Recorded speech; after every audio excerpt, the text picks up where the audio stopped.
You've experienced death? Yeah. Life? Blood? Yeah. I have. Have you experienced life? Yeah. Death, gift, life, blood? Yes. I've experienced it through other people, but I guess my personal encounter happened 3 years ago when I had my child prematurely, and she died resting on my chest after 2 hours and 45 minutes, right? And I remember that evening being in this hospital room, and the hospital was so compassionate. They allowed her to be there as if she was alive, but her body was in a small crib beside me. She could fit on the palm of my hands. And my husband had to leave, and so I was in this hospital room, dim light. It felt almost like a cave, right? With the body of my child. And I remember just wailing out to God, to something.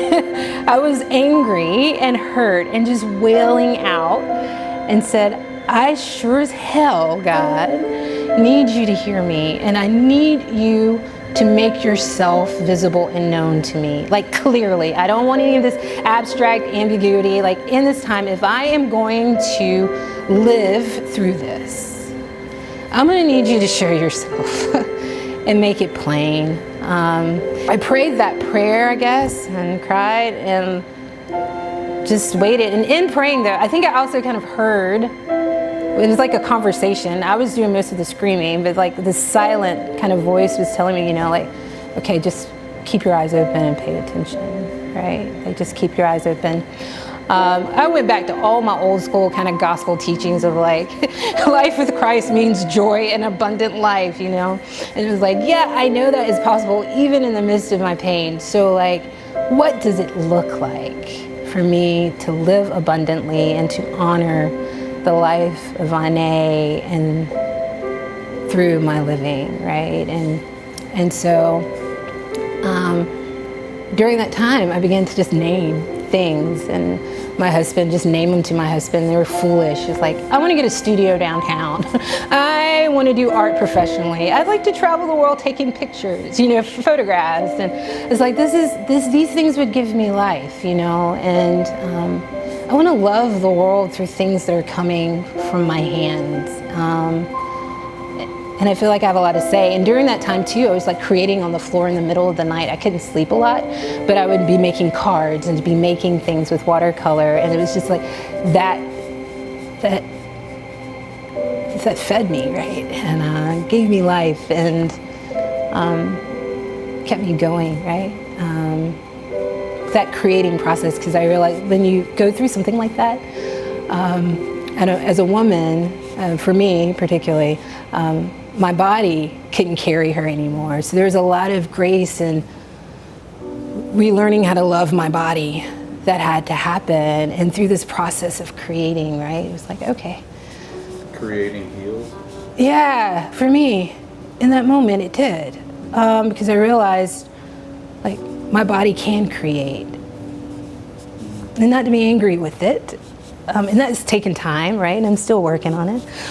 But during that, like, creation was healing me. Creating was healing me. And so I realized that I needed to live into this call, mustered up the courage. And I think the fear of not doing it became greater than the fear of doing it, because you fear like, oh, I'll lose my car, I'll lose, my house, I'll lose all these things if I follow what I feel God is calling me to do in this season, or like, what would people think? Because I have a master's of divinity, I've been trained to do church ministry, right? What are they gonna, like, what? I think I was hearing like, wow, like, live the life you imagine, like God wants to bless that, and you are capable, and you are enough, and you're, and I learned a couple of techniques alongside of people in the project when I brought in artists. And so my skills started growing. And so I resigned and got a studio downtown, started taking some photographs and creating some artwork and living. And, living. I think, especially after everything happened, it was really hard for me to go back to life as it was, right? To walk back into the place where I was before my life was interrupted. And I almost felt like I couldn't breathe at times. It's like, whoa, this is not where I'm supposed to be. It's all good work. And it was like this weird kind of wrestling, right? With like, this is good stuff. Like, this is Jesus stuff. And this is... This is creation groaning. Yeah, this is creation groaning. And in that groaning too, I think it was hard for me to groan along, like I was already groaning, and so participating in the groans got really hard as well. And it was hard to breathe. And my heart was continuing, like it was broken open with AJ and her passing, but it was also like broken open anew, you know, when I went back to work, and it was just this heaviness, and I just couldn't breathe. And I realized like God wanted me to breathe, you know, and that there are ways that I could live into this new thing while still co-creating and participating. And it is a part of, it is, it's not still, like, it's just a different way than I had once thought. You know, it wasn't even imagined, because this is what I imagined. This is what I imagined, right? But that was just kind of what I was taught and what I'd seen, and it was good and it was beautiful, and I wanted to be a part of it, you know. But then God showed me, like, yeah, but what your imagination, this dream you've had for years, it's also good and it's beautiful, and I'm there too, right? And so it's been cool. I create now, and I'm breathing deeply. You know, it's not perfect, it's a grind. And I've lost a lot of things along the way, but I think once you have experienced what I experienced, like losing some of these like possessions is nothing. It's like, okay, yeah, I'll cry for that for a second, maybe.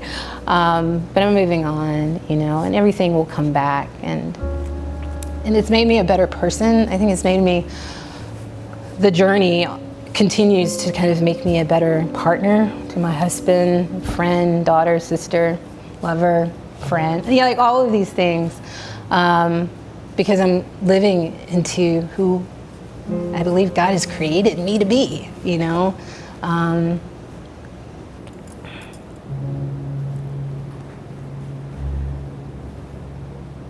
These days, I'm still doing a lot of screaming with regards to this desire to so weird, like to have a child, and we've had 2 miscarriages since, and so it's been this journey of coming to like acceptance, this constant push and pull of acceptance, as well as just like all out, like, no, I don't want this, like this is what I want. So there's a lot of crying out for God to like to heal those places that are still wounded.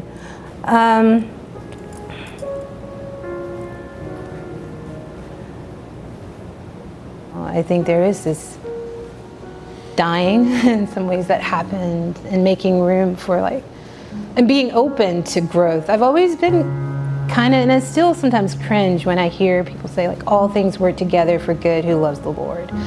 And I know I love the Lord. This doesn't sound fleshy. Yeah, and I don't know, it always kind of like, I don't quite know what that means, right?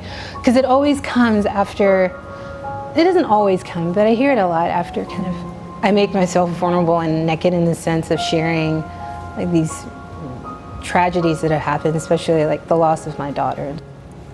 I think life happens, right? I think in this, I don't know all the answers, and by all means, I think a lot of it's just mystery, and I'm okay sitting in the mystery. And I haven't come to believe yet that God makes these tragedies and senseless things happen. You know, I don't believe God does. Not coercive like that? Yeah, no, I think God lets us live, and in living includes both the joy and the sorrow. However, when we experience the sorrows and the pain, if we remain open to the possibility of love coming in and helping us live into truly live into the new normal, we're transformed, we're changed, we grow, we're awakened in ways that we weren't before, you know? And I can say that as tragic. I mean, I wish AJ was walking and running around the studio right now, and but there's certain things that I know that her leaving too, and that love I had for her opened up space and freed me in some ways to even see God differently, to see myself differently, to be a more empathetic listener as